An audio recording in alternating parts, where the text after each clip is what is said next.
Hello and welcome, everyone. I'm Tom Bowley, Chief Market Strategist at earningsbeats.com, and this is Trading Places Live. It is Thursday, September 8th, 2022, and I'm pre-recording this Trading Places Live for just a little bit later this morning.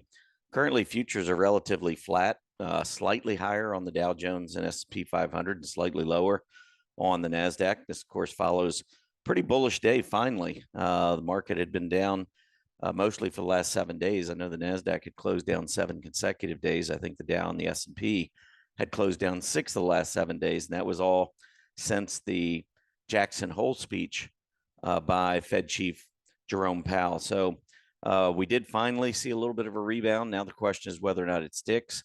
That rebound did occur from a really key support area, and I'm going to be going over all that in just a couple of minutes. But first, let me run you through today's agenda.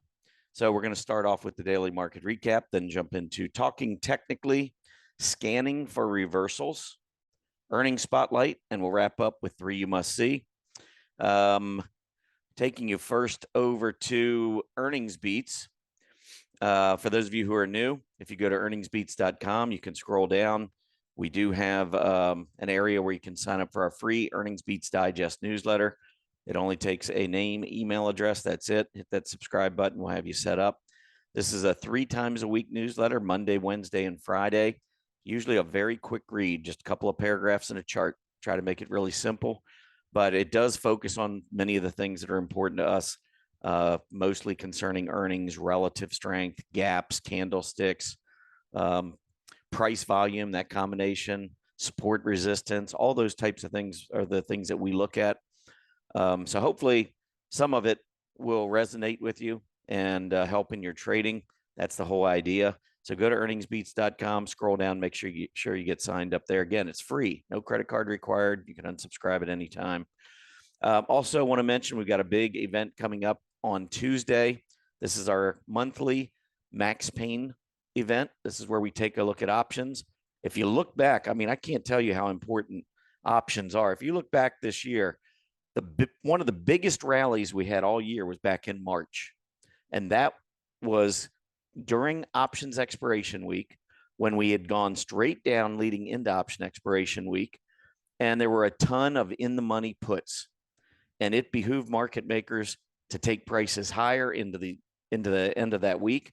And that actually began, that week started the end of March rally that we saw that looked like maybe taking us back up and avoiding a bear market. And then all of a sudden the bottom dropped out again. But that's how powerful Max Pain can be to make big reversals. I call it opposite George week as a Seinfeld reference for any of you Seinfeld fans that remember the episode where George Costanza was really down in his life and finally realized that, hey, every decision I always make in my life is wrong. So I'm going to start doing everything the opposite. And all of a sudden his life turned around. That's honestly a great analogy for the stock market when it comes to Max Pain. It seems like anything that was working heading into option expiration doesn't work, and anything that wasn't working all of a sudden comes to life. Mid-August, same thing happened. We had prices up. Market had a huge rally off that mid-June low. We rallied all the way up. I think we were up 600 points almost on the S&P 500, and then option expiration week came. That started the decline. And then just as we were starting to try to turn back up again, that's when the Jackson Hole speech hit. Anyway, this is a really, really big event.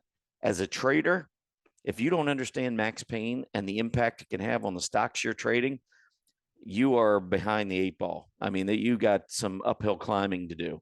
This is a really big topic for traders. So anyway, that'll be Tuesday. That is for members only, but we do offer a 30-day free trial. So start your free trial. Right here's the button. Start your free trial and make sure you're there for Tuesday's event. We'll see where we stand and what it looks like for option expiration week. All right, let's move on to the daily market recap.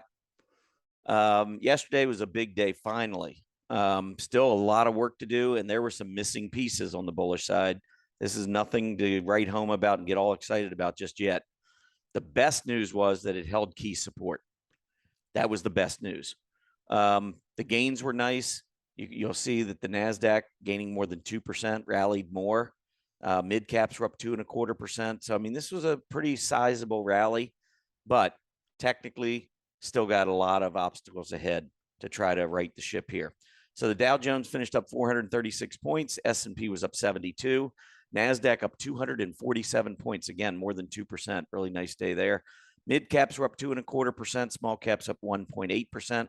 Looking at the sectors, and I'll tell you one thing that I've gotten wrong recently, utilities. I did not think this would be a good period for utilities. I really thought coming off the June bottom that the market was going to rally strongly, and I thought utilities would be left in the dust. Instead, utilities are the one sector trying to make this breakout here. Can't really say anything bad technically. We went just a little bit below the 20 and came roaring back yesterday. Look at the volume picking up on the move. Breaking out above that 78 area would be very bullish for the XLU. So as far as I'm concerned, it continues to defy all odds. Utilities continue to be very strong. And for those of you who say, hey, that's bad news, I don't really disagree with you. This is not the group that I would have been looking for leadership out of, especially yesterday, but it was your leader. Now, discretionary had a good day, up more than 3%. That's always a good thing. We had gone all the way back down to the 50-day moving average, turned right back up, and came close to clearing the 20-day moving average. That'll be something to watch for today. This is an important sector for the bulls, and getting back up above the 20 when it's above the 50, that would be definitely a feather in the bull's cap there. So watch discretionary today. Materials also strong day, 2.77%, getting back up close to its moving averages. Communication services really needed the bounce, jumping 2%, but you can see it was already testing that June low. So that was a really important move on the XLC. We really would like to avoid seeing that break down. Energy, after gapping down, excuse me, it continued to trade off, but not as bad as the crude oil prices. Crude oil prices took a pretty big hit yesterday, down more than 5%.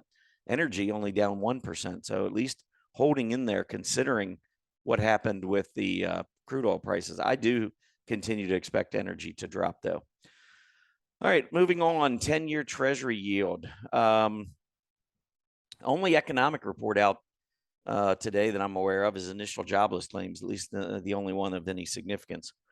The expectation there is 240,000. Last week we saw 232,000, which was a pretty big decline. It was one of the first weeks probably in the last 3 to 4 months, 12, 16 weeks. Probably the last, it was probably the first time in that period that we've seen a really good initial jobless claims come out. So prior to that, we were constantly seeing misses. So initial jobless claims at 240,000. Does it hold? Do we go higher than that? I think we probably do, but we'll see. That'll be out. Actually, by the time you get this recording, it will already have been released. Looking at the 10-year Treasury yield, obviously one thing that benefited the bulls in the stock market yesterday, Wednesday, was the 10-year Treasury yield pulling back. It fell 8 basis points. Currently, it is down another 4 basis points this morning to 3.22%. Still in this short-term uptrend. I wouldn't get overly excited from a bullish perspective unless we see the 10-year Treasury yield at least move back down below that 20-day, which is all the way down at 307. So the bears still have the 10-year Treasury yield kind of as a check mark in their column. And as long as we hold that 20-day moving average and the short-term trend up continues, it's going to put pressure on the bulls. So we'll see what happens. I wrote an article recently. I believe that the stock market can go higher with rising rates, but they need to be rising for the right reasons. If rates are going up because of inflation fears, those are hikes that I'm not interested in. Those are hikes that historically don't do the stock market any favors. However, if it's going up because of increasing economic activity, that's a good thing. That's what you want. You want to see, for a while, that's what the Fed was begging for when rates were down near zero. The reason they were down near zero is they're trying to spur the economy. So getting the economy going and having to raise rates to make sure we don't get too hot, that's a good thing. But to fight inflation, not so much. So the question is, right now the Fed's talking inflation, which obviously the market's been going down with hikes so far. But the 10-year Treasury yield really doesn't show inflation expectations. I mean, do you think high inflation expectations are built into the 10-year Treasury yield at 3.27%? I've said it often. I'll say it again. To me, it's not. Wall Street, the bond market is not valued or trading based on inflation fears, in my opinion. Gone up, but I just think it's kind of gone up to maybe normal type rates. We were just unusually low with the 10-year Treasury yield down near zero. So anyhow, 10-year Treasury yield's worth watching because if you look at the action in the stock market in 2022, it's been opposite the 10-year Treasury yield. 10-year Treasury yield went up first 5.5 months. Stock market went down first 5.5 months. Treasury yield came pulling back quite a bit. Stock market had the big rally. Now we've got yields back on the move. Stock market's been pulling back again. So this is obviously an area that we've got to watch because of its short-term correlation, inverse correlation with the stock market. All right, moving on to talking technically. S&P 500, there's your rally. There's the 3,900 level. Let me just annotate for those of you who haven't seen me talk about this before. But right there, you see these lows? These were May lows, 3,900. We rallied, and then we came down right to 3,900, and look what we did. We gapped beneath it and continued selling off. Went down pretty rapidly in this decline. I know there were a lot of folks saying there was no capitulation. I don't know. I mean, I think when you're talking about moving from 4,200 to 3,600 in about 7 or 8 trading days, that's a pretty big move. Volume picked up. It wasn't off the charts. You know, if you look back, I mean, the biggest days are these quad witching days. You got so many options, index options, contracts, everything expiring. That always results in heavy volume. March, June, September, and December. Those are your 4 quad witching months that you have to watch. But you take those 4 days out, this volume was picking up. It wasn't quite as heavy as March when we hit that bottom. Wasn't quite as heavy as January when we hit that initial bottom. But it certainly wasn't light volume. It was picking up. Anyway, when we rallied back, look at where we got back to. And this is where I'm going to put the second line in. So we got back up. That was the high open candle body on the S&P 500 was 39.20. We pulled back. Where did we go to? Right up into this range, 3,900 to 3,920. Pulled back, false breakdown, nice hollow candle, and then we went right through. Now, when we went through, we came back down and we closed right here at 39.21. So now we've got these highs. We've got this low, these 2 lows, actually multiple lows, 4 or 5 days worth of lows. Never broke below 3,900 candle body. Broke down, came back up, couldn't get through 39.21. So to me, that's the range. Here's your low at 39.21. You gap up. Now it leaves gap support at 39.21. So as we come down, look at where we go to. 3,900 to 39.21, right in this area. Intraday on Tuesday, we were below 3,900. We were breaking down intraday. Rallied back. We closed above 3,900, and then we got the big rally yesterday. So here's the good news. We held 3,900. Here's the bad news. Don't lose 3,900. That's the bull's mandate, because if you lose 3,900, in my opinion, 36.36 is next. Yes, we have a gap there. I mean, there's gaps all over the chart. Right here, we had closed at, I don't know, 38.25 or 38.30, whatever that number is. I can tell you, well, when we come out of here, I'll tell you what the number is. Then we gapped up. We've never been back to that level. There's a gap support level. Here's a gap support level. I mean, you know, here's a gap support above the 36.36. I mean, there's lots of different levels. This one, 3,900, I think is key because there have been so many tests. Here, we're just talking about one candle. So I think if you break down here with the VIX elevated, with fear in the market, I just don't see what's keeping us from testing the 36.36. So watch 3,900. The day after the Fed, you know, and Powell was talking at Jackson Hole, that's when we had our special event. Where does this market go from here? And I laid out 2 scenarios after this candle. One was that we go down and we test 3,900. And the other, or maybe I mentioned 39.21, which was the gap support, but basically it's this range. And then the other was all the way down to 36.36. Those are the 2 scenarios I think we're going to see. This one's already played out, 3,900. We still got the rest of September to get through. And by the way, historically, the second half of September is worse than the first half. So if we're going to hold 3,900, we might need to make a little bit more of a bounce here before we head into the second half of the year. Next week, two big inflation reports, Tuesday and Wednesday, CPI, and then I think it's Tuesday, Wednesday. Maybe it's Wednesday, third. I think it's Tuesday, Wednesday. I think it's 13th, 14th, but double check me on that. It's either Tuesday, Wednesday, or Wednesday, Thursday. We got CPI first, then we got the PPI. That's going to be big because even the Fed's own words were that we're not going to change our policy based on just a 1 month, news. We need to see consistently lower inflation numbers before they're going to hit the brakes on these rate hikes.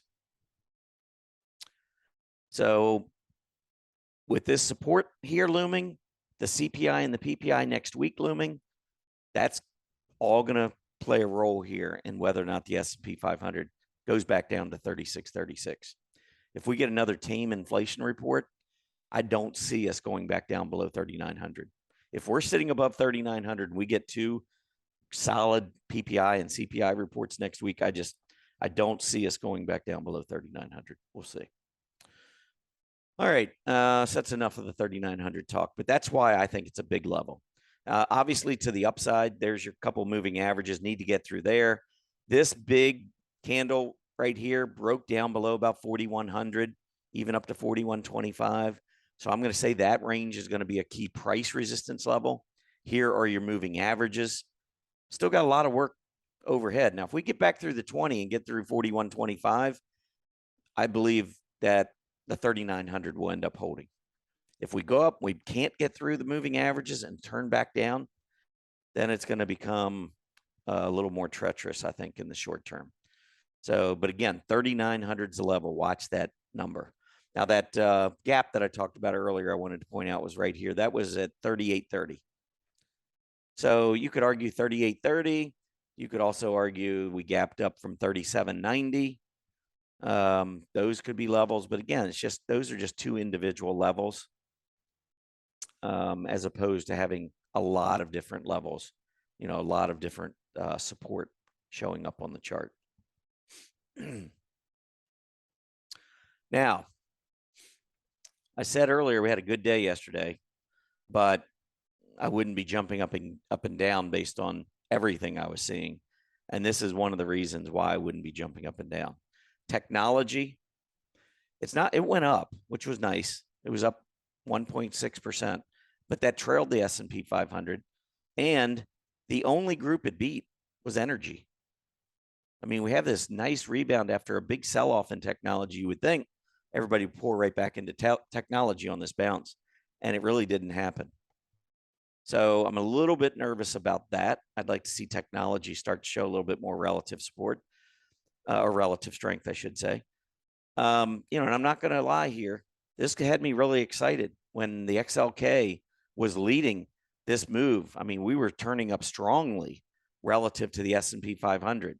I understand this right here not going up in August, mid-August, when the S&P went up, that's the XLK, but the S&P looked very similar. I'm okay with this relative strength starting to wane here because this is a group very, very much subject to max pain options. Many, many technology stocks are traded heavily in the options world. So the fact that technology started to underperform as we went into max pain week, option expiration week, that was not surprising to me at all. But what's happened since is surprising. I did not expect that kind of relative weakness.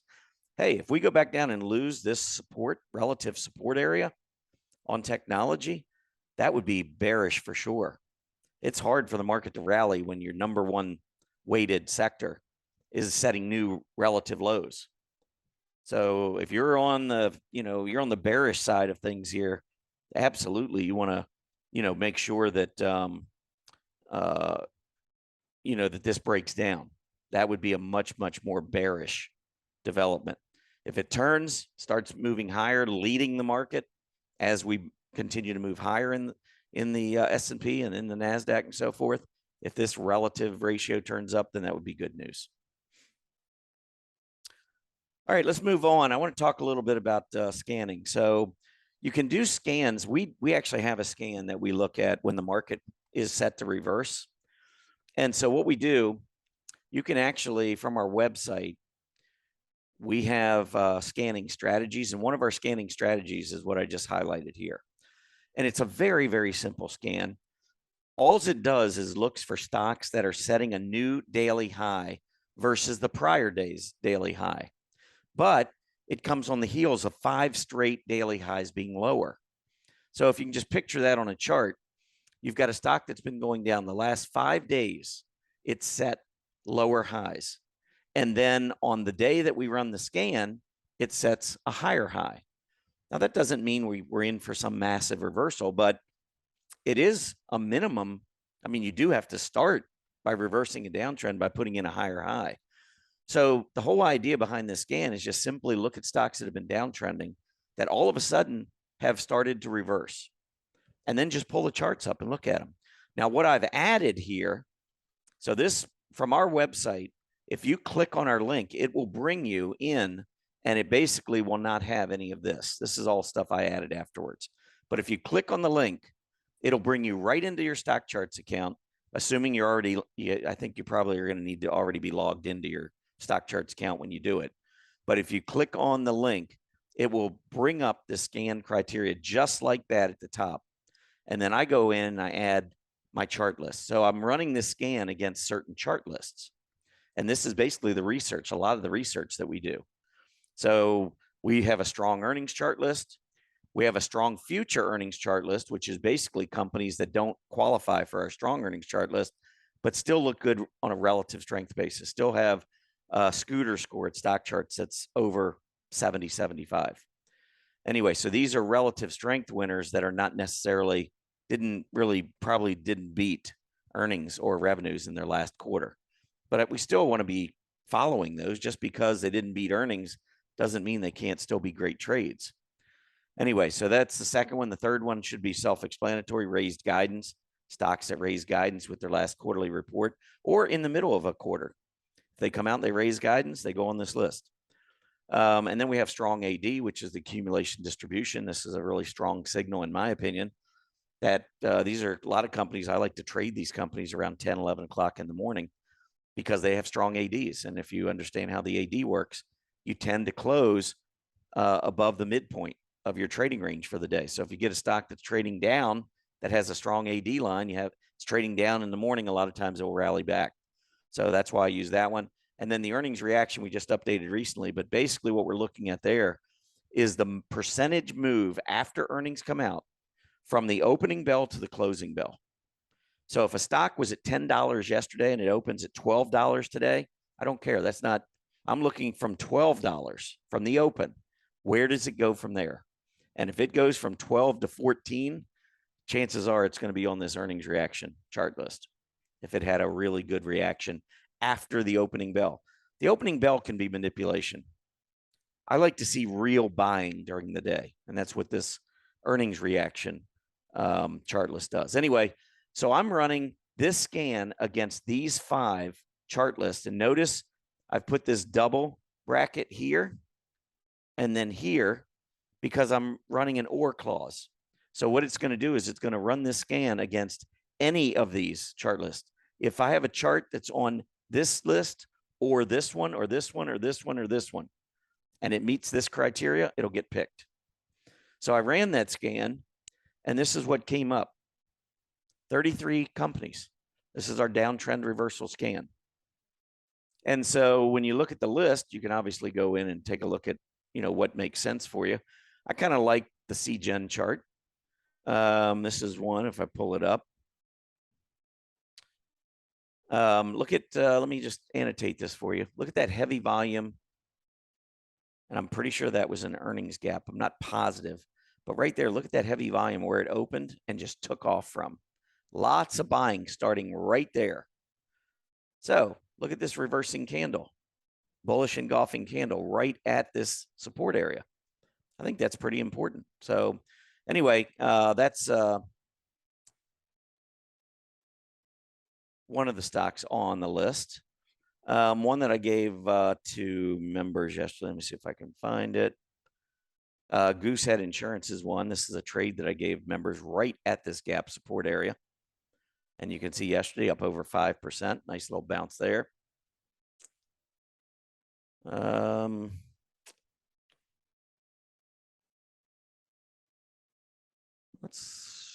was one other. Oh, here it is. I think CHRS was another one I looked at. It's a biotech, but look at this downtrend right off the 50-day moving average. Another one I pointed out in the daily market report yesterday to members. Look at that 7% reversal right off the 50-day. So these are the types of things that you can find by just simply running a scan against our research. Pretty powerful stuff. Anyway, let's move on and talk a little bit about earnings. So in earnings, GME is up. Let me see. I'll just give you what it was up a little while ago. I don't know if it's still up the same amount or down. But GME actually up 6% with earnings. I don't trust that move to the upside. This has been a stock really beaten down. Probably has some upside until about 29. And especially as you get closer to the 20-day moving average, that's a decent percentage. I'm just saying if I was trading it or in it and it got up anywhere near that level, I'd be out. CPRT, another one that reported down 1%, is what I'm showing in pre-market. Stock, coming down below its moving averages, really needs to get back through the moving averages. Probably wouldn't be overly interested until that. ASAN up 23% in pre-market. Now, this stock has been beaten down, as many software stocks have been beaten down. $150 down to 15 or whatever it got down to here, to 14. This up over almost a quarter. So we're talking about well over the moving averages, but not up near this high. So I would just say gap support to the downside, and you got about $28, $29 to the upside. That's what I would be looking at for range there. AEO. This is American Eagle Outfitters. They actually were getting hit pretty good after earnings. They were down 13.5% in pre-market. So this stock looks like it's going to break down at the opening bell. And if it does, probably going to find some more sellers. At least I certainly wouldn't be buying it if it opens at a 52-week low. So the only way there'd be any buyers, in my opinion, would be if it's market makers.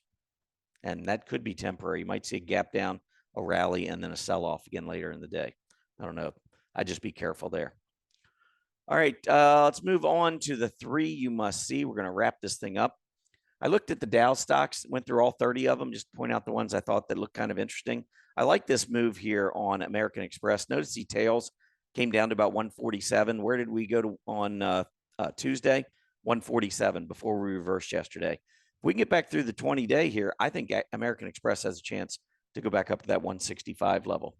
Next up is Disney. Disney, you can see a big reversal there near this gap support around 110. I think that's an important one. And then McDonald's. McDonald's hasn't been great, but look at the relative strength of the restaurants. Well, something's gone haywire here. Anyway, restaurants relative to the S&P 500, very, very strong right now, breaking out the new highs, which gives me a little bit more confidence to trade McDonald's. I think we're going to go back up and eventually break above that 266 level. All right, that's it for me. I appreciate everybody tuning in.